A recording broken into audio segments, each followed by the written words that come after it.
A warm welcome to the Health and Performance series powered by Hintsa Performance and Hirslanden Check-up Center. We're delighted to have you here today. The aim of this series is to help you improve your health and performance with, of course, measurable results. Because after all, performance is really a byproduct of improved and optimal health as well as well-being. Without that, we can't reach peak performance. My name is Dr. Anna Erat. I'm a medical doctor and the director of Hirslanden Check-up Center in Zurich. And today I have two experts here from Hintsa Performance and from the Hirslanden Clinic. So in London, welcome Helene Patounas from Hintsa Performance. We're so delighted to have you here today. And here in the studio, we have Professor Bernhard Sauter from Hirslanden. Welcome. It's wonderful to have you here today. May I start with you, Bernhard. What is your background? What is your connection with the topic that we're going to discuss today? I'm a gastroenterologist, and I was mainly trained in New York City at the Mount Sinai Medical Center.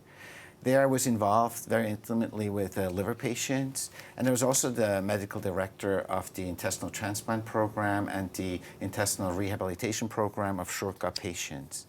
And that obviously requires a lot of nutrition. I'm now back in Switzerland after many years in New York, and I'm a partner at the Gastrozentrum at the Hirslanden Clinic in Zurich, taking predominantly care of liver patients, but also patients with autoimmune diseases, especially ulcerative colitis, Crohn's disease, and they all need a lot of attention to nutrition, obviously. Clearly. Well, wonderful to have you here today. And Helene, what is your connection to nutrition, to well-being and coaching? Well, Anna, I am a clinical and performance nutritionist, and I've been working with Hintsa Performance since 2012. And I first became really passionate about nutrition because I had a health condition of my own and really experienced the power of nutrition. So I was in my late 20s. I had a busy career that I loved in marketing. And I got ill and I kept getting recurrent infections and had to stay home. Eventually, I had to give up my job and I got a diagnosis of chronic fatigue syndrome.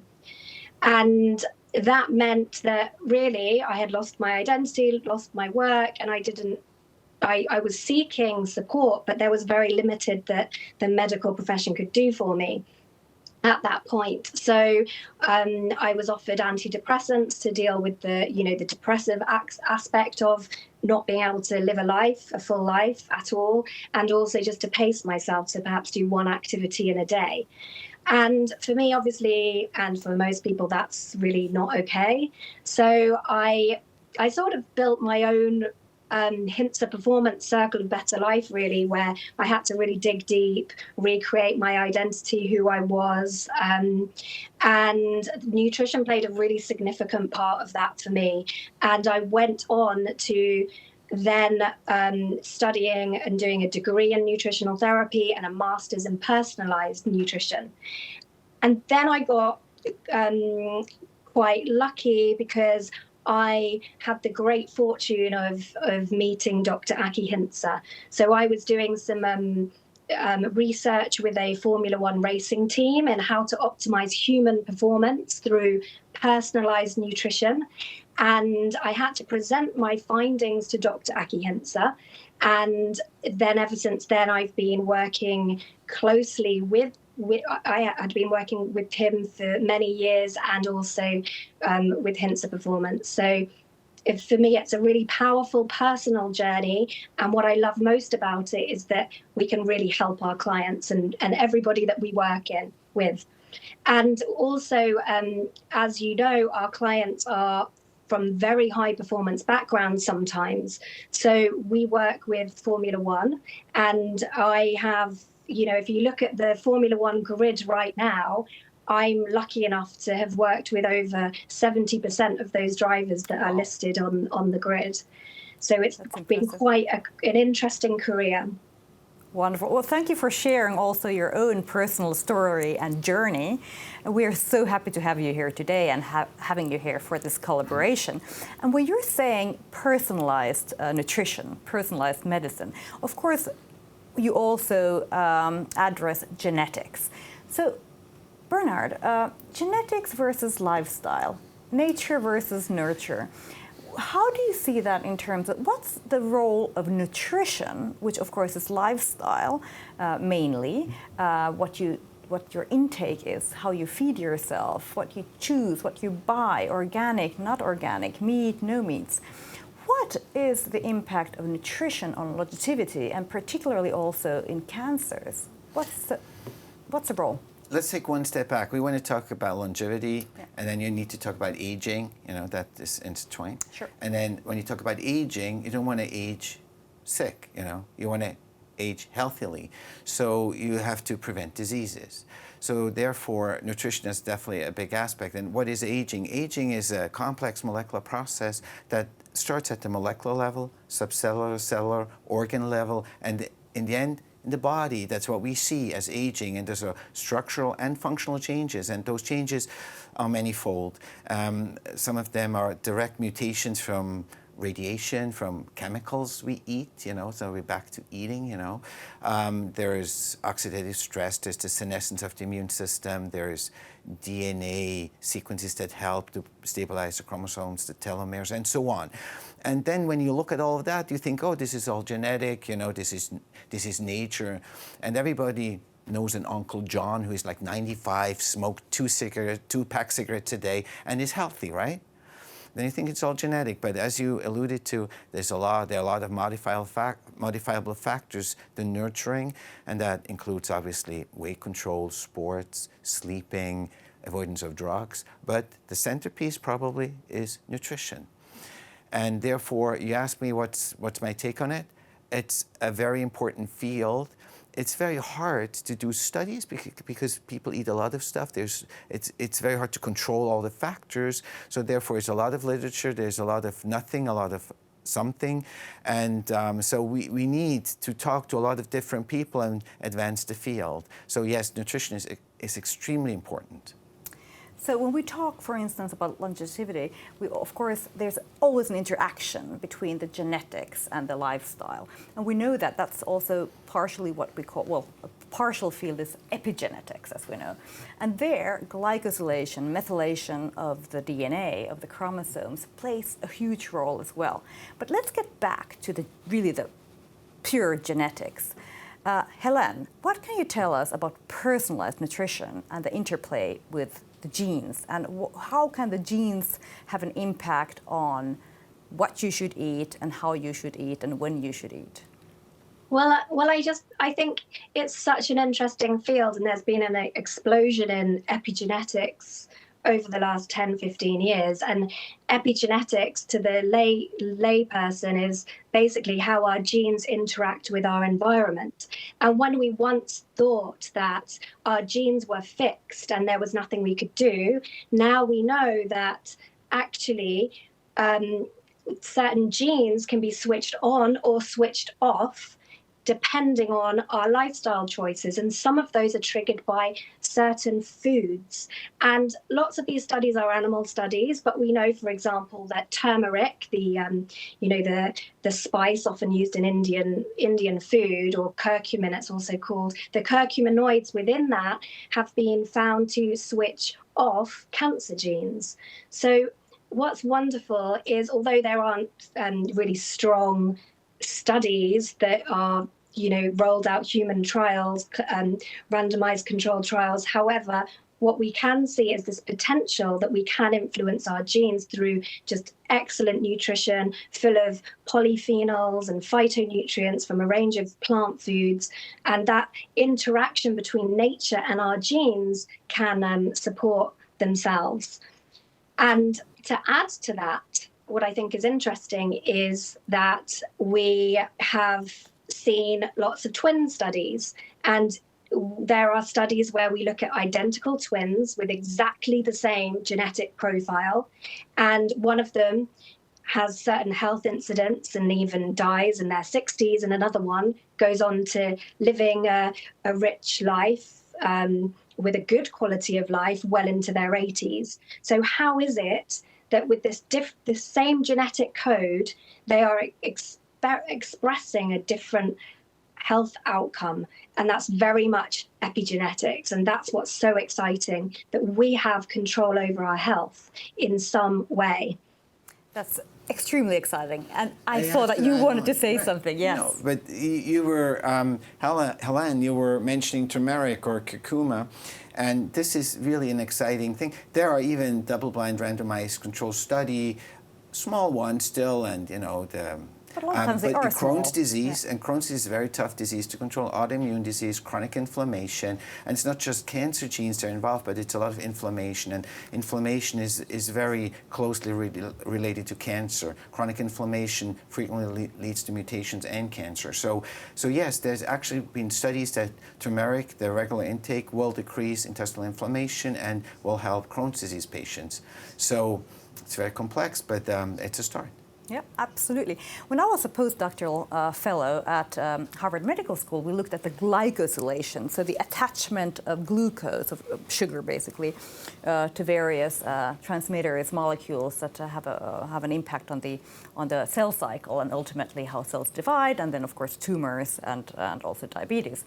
And so that really begs the question, low carb diet, or all these diets, in the late 90s, there was quite a hype of a low-fat diet. And then we moved on to say, okay, low-fat, well, maybe not so important. Let's focus on high protein, maybe Atkins diet with almost no carbs whatsoever.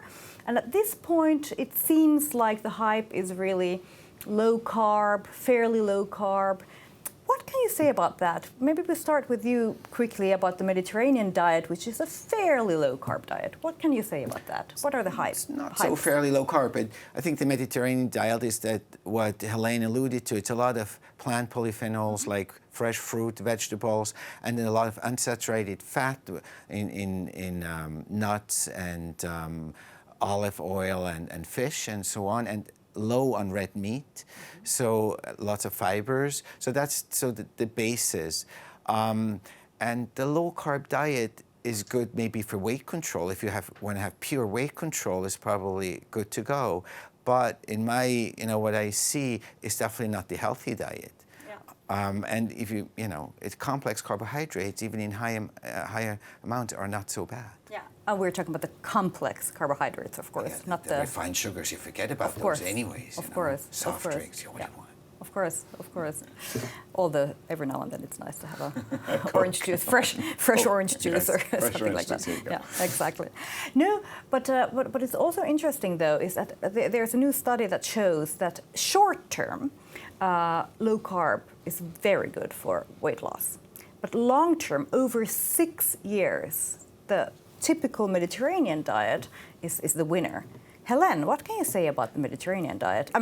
This is a study. It's a fairly well designed study. What is your experience in this field? Well, I think overall, the most consistent findings in the research is the Mediterranean diet. The Mediterranean diet, which encompasses basically real food that is found in nature. And I wish there was something more exciting I could talk about, but it hasn't really changed for a decade, or that I'm referring to the decade that I've been practicing at this level. And what we're understanding is that, nature gives us everything we need. So nuts, seeds, oils, and plant foods, and everything that Bernhard was talking about. And that is the Mediterranean diet, with some meat and fish, provided you're not vegan. And essentially, what I love now that is backing this up even more is the research on the gut microbiome. So what we understand about the gut microbiome is that for good health, a good profile is a diverse bacterial profile. So we need lots of different bacteria in there. And what we find is that diets are quite restrictive. So if you're on an Atkins diet or a low carb diet, you are missing certain nutrients. Or a very low carbohydrate diet, or a ketogenic diet, for example, you'd have very low fiber. So any diet, or even if you're on a low FODMAP diet, or name any diet there is some level of restriction. And that restriction therefore limits your bacterial diversity. So for good health, we want to have bacterial diversity, and therefore what we need is a variety of foods. So by doing any form of diet, if you are restricting anything, then it's going to have a longer term impact on your health. So essentially the Mediterranean diet is just a wonderful choice because it's real food found in nature, it's not processed, and that's all we need. I couldn't agree more, because my grandmother always said, don't eat anything that I would have recognized as food. Okay, so that's what it is. It's very easy. I tell my patients, if you see something that your grandmother or great-grandmother wouldn't recognize as food, don't eat it. Yeah. Okay, and the microbiome, we could talk forever, but this is really, and it's actually very interesting. There's some genetics there.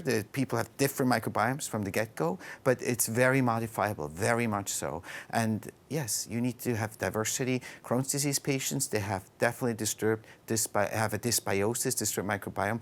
There's lots of research on on stool transplantation and so on. It's going, and we're going to get there, hopefully at some point, but I couldn't agree more. Easy, just eat what's fresh. Yes. I mean, we as doctors, we of course also see what happens through antibiotics when the microbiome is completely destroyed. So what we typically see in the hospital setting is a Clostridium difficile infection, which of course is really due to the destruction of the microbiome in the gut because of antibiotics. And so you can see also in acute settings what can happen and how dangerous that can be.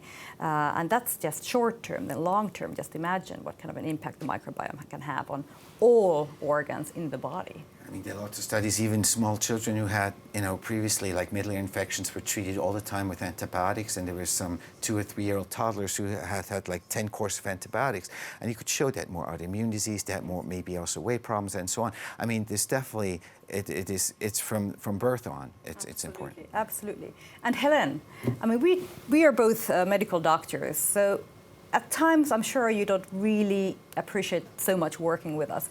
Why is that? Do you think that we don't pay enough attention to nutrition? What can we do to improve, and how can we improve the collaboration? Because it is most likely true that we focus a little bit too much on acute therapies and don't think about the long-term regime.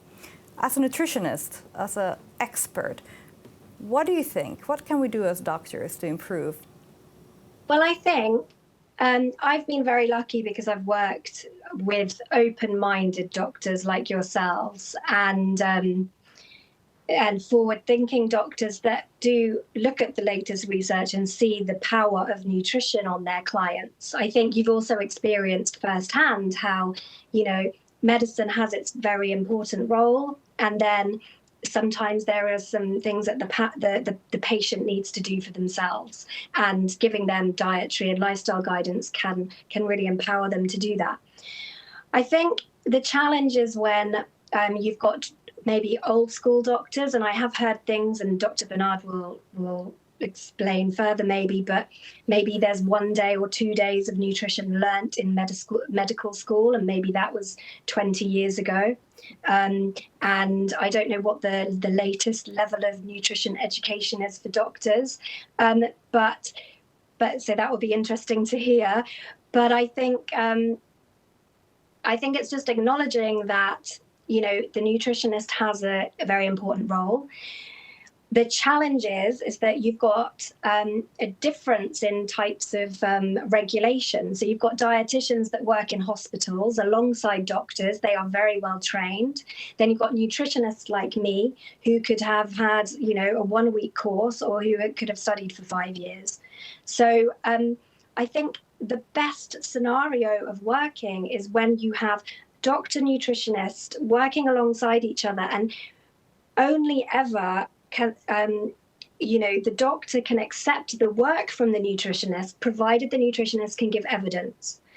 And that then raises the bar of the nutritionist, because a lot of the nutritionist's advice can just be, from reading newspapers and magazines and tabloids, and it may not be the primary research. So there's a lot of mixed messages out there. So I think the perfect collaboration between a doctor and a nutritionist is when they are keeping each other updated with what the latest research is and what is working with their clients. And that's what we do really well at Hintsa, is we work in an integrated team where everybody is talking to each other and sharing the latest research in their field. Well, for us, it's very exciting to work with Hintsa as well. I mean, in our team, we have 5 nutritionists, really specialized in sports nutrition and in personalized nutrition. But of course, it's a huge add-on to work with experts like you at Hintsa, who are always on a daily basis also in touch with really the top-notch athletes.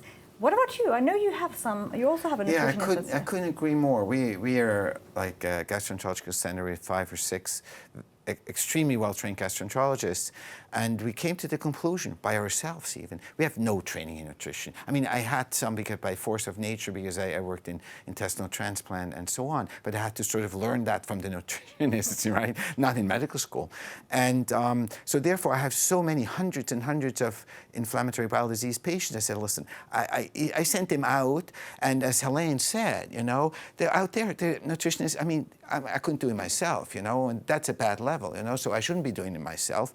So then we said, let's get the best, and we sort of, you know, looked around, and we have now really in our center somebody who comes at least once a week, a full day, and sees our complex patients. And she's just across the hallway. She comes and we talk, and she provides evidence. Exactly, that's what we need. Other than that, I'm not working with them, you know. I need someone who knows the literature and tells me something what they're doing, and not everything, you know, it's individual in the end, but at least I have to understand what they're doing, and then I think it's great. Yeah, and it's really an interdisciplinary approach, Yes. which we truly need in today's world, without a doubt. Well, Helene, what about intermittent fasting and fasting in general? I mean, from a medical point of view, we know, of course, I mean, I've also been involved in some research in rats and in mice, not in humans, but nevertheless, what fasting has, what kind of impact it has on health. But it's also quite a hype at the moment. What can you say about that? What is your experience in this field? Well, I've sort of come to the conclusion now that we know nutrition is personalized, and I think whatever works for the client. So intermittent fasting is just a great tool to have in the toolkit. And for some clients, it works fantastically because it acts as sort of a rule or a habit change, and they can then very clearly establish a rhythm, and it cuts out a great deal of calories for them. So it can really help with weight loss. So I've got some, generally it works really well with male clients, in my experience, this is, where they can lose tens of kilos through intermittent fasting. However, as you pointed out, research mainly animal models, and it is a hype because lots of those claims, you know, it claims to be doing everything, is extremely, you know, weak studies, but the studies are there, and it's also quite hopeful. So there's a study I read about how fasting can increase the protein in the brain called brain-derived neurotrophic factor, BDNF.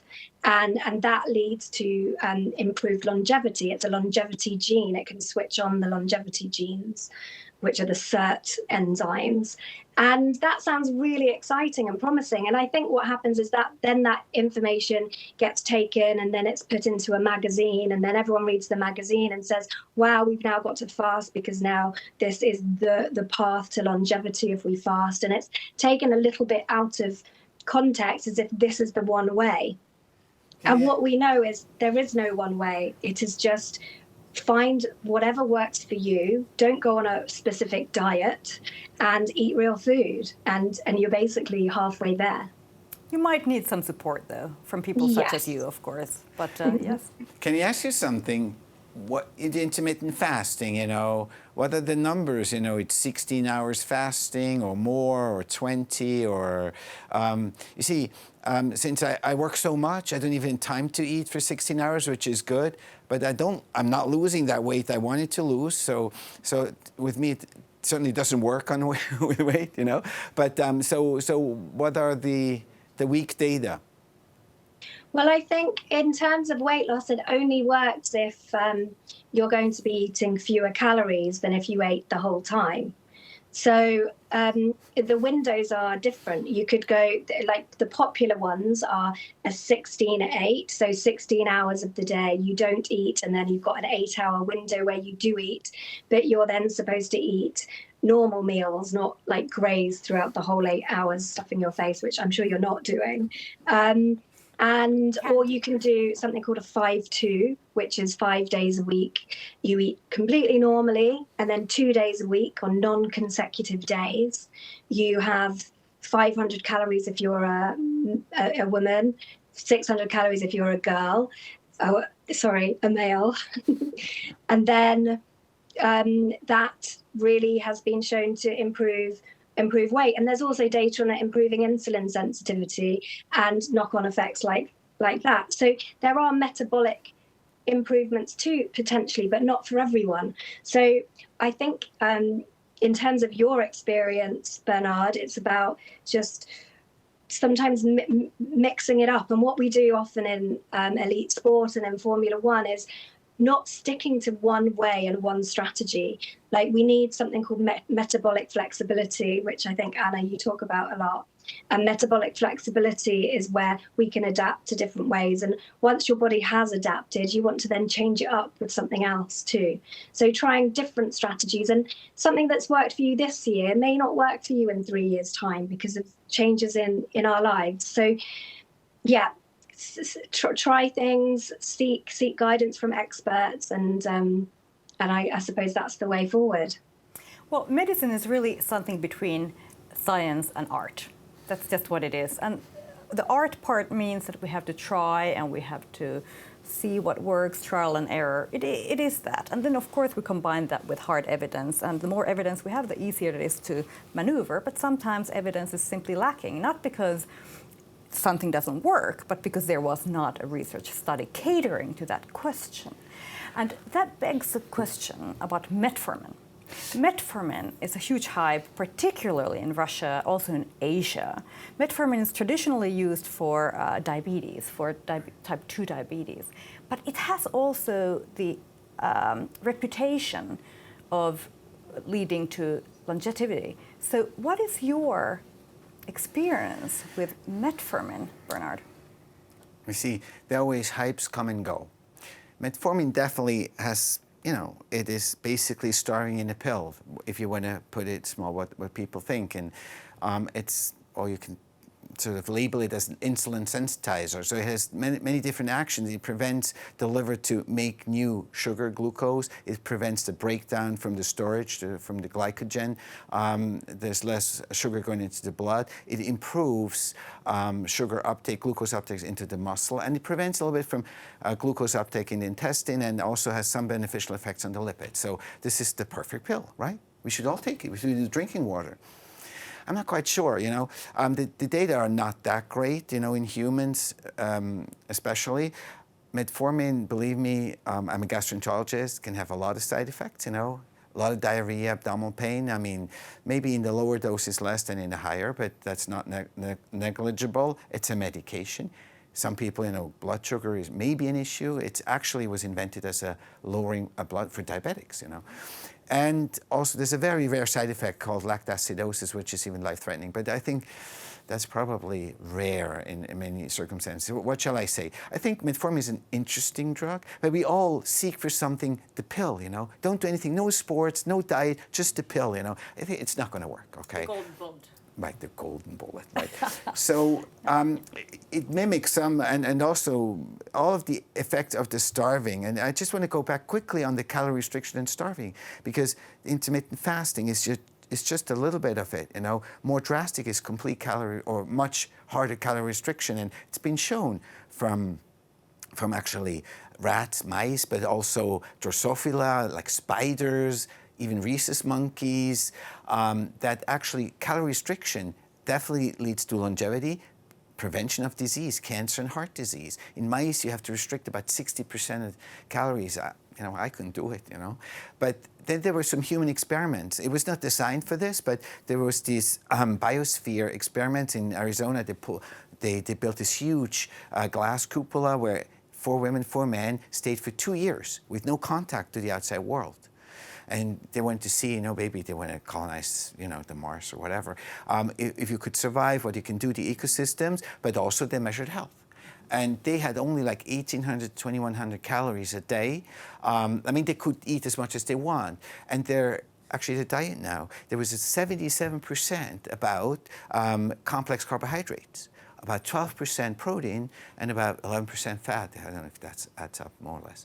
But when they came out, they had a lower BMI, lower blood pressure, cholesterol lower, the immune system was better than some of the heat shock proteins. A lot of stuff that actually helps for disease prevention and longevity were better, those parameters.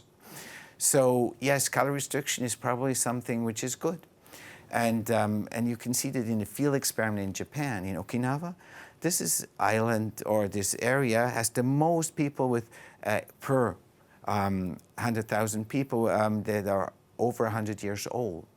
And they looked at it why. And they were basically also had the same composition of diet, the sweet potatoes, 77% or something like that, high percentage of complex carbohydrates, and they were also undernourished a lot of times.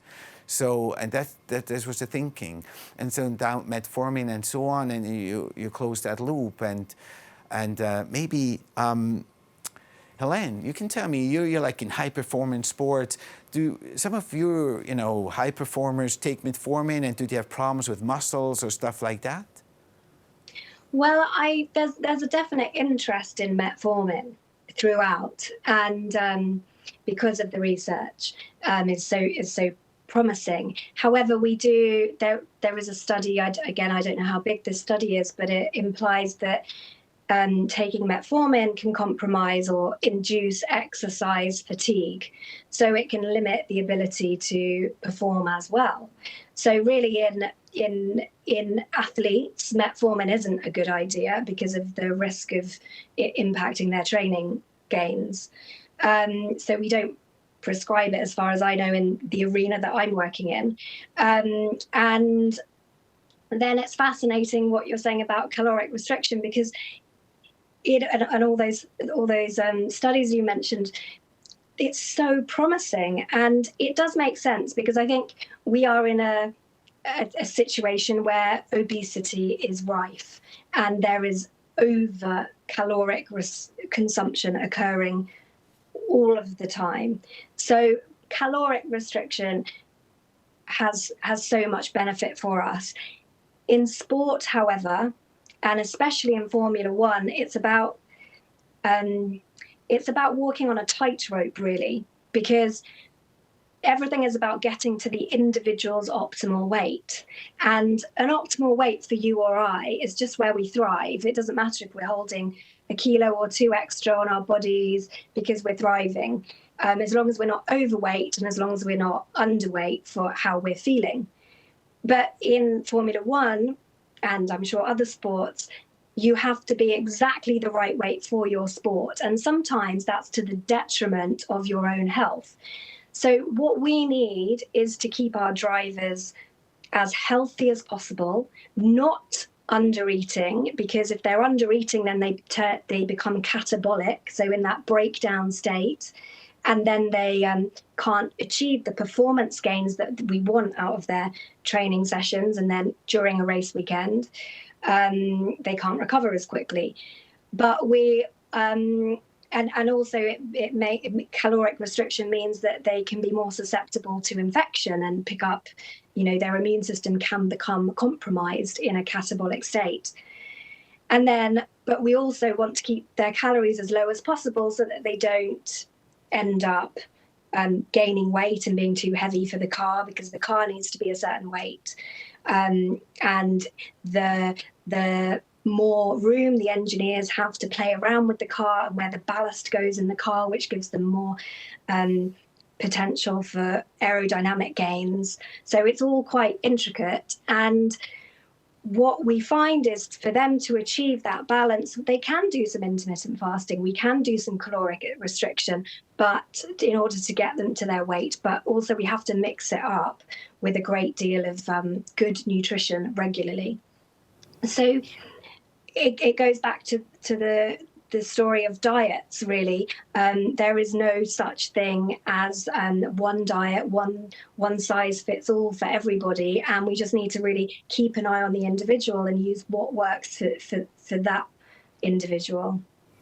I mean, we also work with jockeys or ice skaters, ballet dancers, and they, of course, face very similar issues. They really cannot gain too much weight. The same goes also for very long-distance runners, for instance. They actually have to be fairly light to be fast, to win a race. So it's really a balance act, keeping them thin enough, but of course not being in a catabolic state and not getting unhealthily underweight. It's really, and then there are other sports where you need more mass, and there again, you also have to make sure that you don't cater or provoke obesity, because as we know, obesity or overweight, in that state, the fat cells are pro-inflammatory, and we know that the inflammation is just detrimental for health.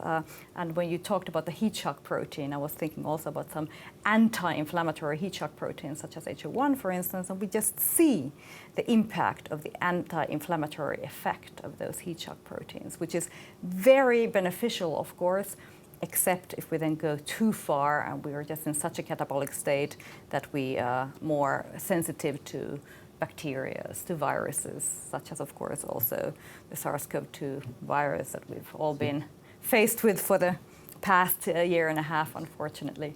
It's been fascinating to talk to you today. Thank you so much for sharing your knowledge and your expertise. Thank you, Bernhard. Thank you, Helene. It's really been such a pleasure. I hope to talk to you soon again, and I'm sure we'll have further clients together that we will try to help to achieve optimal health and peak performance. Also, thank you to our sponsors today. It's with you or because of you that we can produce this series. So for now, greetings from the Julius Baer studio here in Zurich. Have a good continuation of the day. Thank you very much indeed.